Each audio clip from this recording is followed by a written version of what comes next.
So, Mr Peabody and Sherman, which is a spin-off of a segment which happened in the late 1950s, early 1960s TV shows, which were called Rocky and His Friends and the Bullwinkle Show, as opposed to the Rocky and Bullwinkle Show. So the setup, which I have to say looks staggeringly unpromising, is a super intelligent dog has adopted a young boy whom he has brought up, and in order to educate the young boy, he has built a time machine with which he can traverse the corridors of time and take him to various, so that he can learn all about stuff. Good. A school friend with whom he's having a bit of a row comes round. Next thing you know, they get into the time machine, which they're specifically told not to do, and they go off around through time, visiting all manner of famous people, including, in this clip, I'm going to have to visually set this up. Excellent. So Trojan horse. So they end up inside the Trojan horse, and then someone knocks on the door of the Trojan horse and gives them a little toy horse. Okay, just you have to understand that, otherwise here's the thing. Are you ready to get on the field, Shermanus? Sure thing, Mr. Agamemnon. That's cute.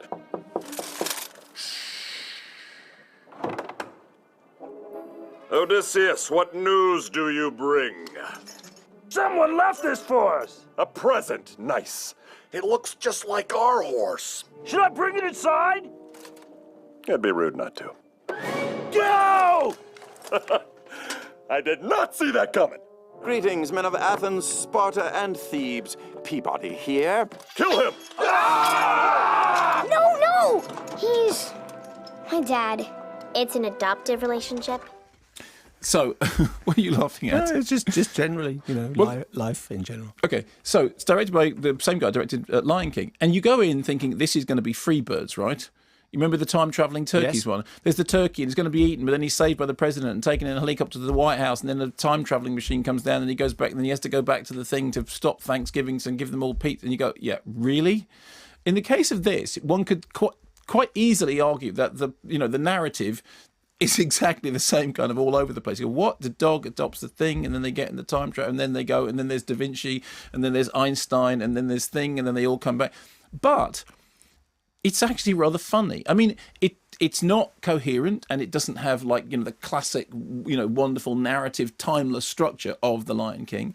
And it may well leave you scratching your head going, what on earth is going on? But it was consistently funny in terms of delivering both good sort of slapstick vocals and slapstick sight gags. And it's sort of whiz-bang. It's awfully bright. It's awfully sort of smiley. But the dialogue is...